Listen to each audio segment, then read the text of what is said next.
6 মাসের বেশি সময় ধরে চলছে গাজা যুদ্ধ। সংঘাতে শুরু থেকেই জড়িয়ে আছে হিজবুল্লাহ, হুথি ও ইরাকের প্রতিরোধ যোদ্ধারা। তার মধ্যেই যুদ্ধক্ষেত্রে সরাসরি ইরানের প্রবেশ। মধ্যপ্রাচ্যে তৈরি হয়েছে স্মরণকালের সর্বোচ্চ উত্তেজনা।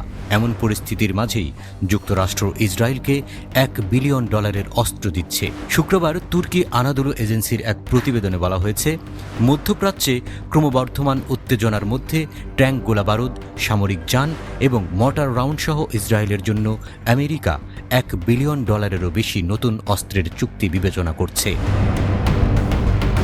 ওয়াল স্ট্রিট জার্নাল মার্কিন কর্মকর্তাদের বরাত দিয়ে জানিয়েছে, বাইডেন প্রশাসনের প্রস্তাবিত চুক্তিতে 120 মিলিমিটার ট্যাঙ্কের গোলাবারুদে $700 মিলিয়ন, কৌশলগত যানে $500 মিলিয়ন এবং 120 মিলিমিটার মর্টার রাউন্ডে $100 মিলিয়ন ধরা হয়েছে। এই প্যাকেজটি হামাসের 7 অক্টোবরের হামলার পর থেকে ইসরায়েলের জন্য সবচেয়ে বড় প্যাকেজ।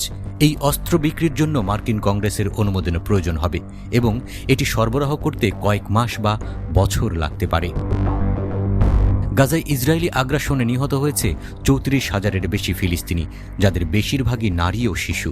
তাই তেল আবিবকে সামরিক সহায়তা দেওয়ায় মার্কিন যুক্তরাষ্ট্র সমালোচনার মুখে পড়েছে, যদিও তাতে ওয়াশিংটনের কিছু যায় আসে না। গাজার নিরীহ ফিলিস্তিনিদের উপর ইসরায়েলের গণহত্যা চালানোর ক্ষেত্রে যুক্তরাষ্ট্রের নানা সমালোচনা হচ্ছে, কারণ মার্কিন সরকার ইসরায়েলকে আত্মরক্ষার নামে সমর্থন ও অস্ত্র সহায়তা দিয়ে আসছে, আবার লোক দেখানোর সমালোচনাও করছে।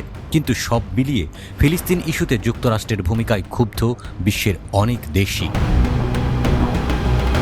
গত মাসে 6 জন ডেমোক্র্যাট সিনেটর ইসরায়েলের কাছে অস্ত্র বিক্রি বন্ধ করার আহ্বান জানিয়ে প্রেসিডেন্ট জো বাইডেনের কাছে একটি চিঠি পাঠিয়েছিলেন, কারণ ইসরায়েলকে এমন সাহায্য 1961 সালের একটি আইন লঙ্ঘন করেছে। সিনেটররা লিখেছেন, মানবিক সহায়তায় হস্তক্ষেপকারী কোনো দেশকে সামরিক সহায়তা দেওয়া উচিত নয় মার্কিন যুক্তরাষ্ট্রের। ফেডারেল আইন স্পষ্ট, গাজার সংকট নিরসন এবং এই বিষয়ে মার্কিন সরকারের নীতিতে পরিবর্তন নিশ্চিত করার জন্য অবিলম্বে পদক্ষেপ নেওয়া প্রয়োজন।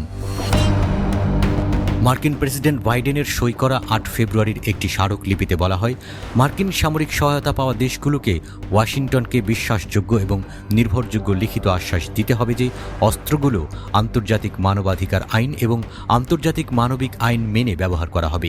ইসরায়েল গত মাসে মার্কিন স্টেট ডিপার্টমেন্টে লিখিত আশ্বাস জমা দিয়েছে, কিন্তু মানবাধিকার গোষ্ঠীগুলো বলছে যে এই আশ্বাসগুলো বিশ্বাসযোগ্য নয়। ফলে ইসরায়েলের কাছে অস্ত্র হস্তান্তর স্থগিত করার জন্য সরকারকে অনুরোধ করেছে। স্টেট ডিপার্টমেন্টের মুখপাত্র ম্যাথিউ মিলার গত মাসে বলেছেন যে যুদ্ধ পরিচালনার ক্ষেত্রে অথবা মানবিক সহায়তার বিধানের ক্ষেত্রে ইসরায়েল আন্তর্জাতিক মানবাধিকার আইন লঙ্ঘন করছে এমন আলামত তারা খুঁজে পায়নি।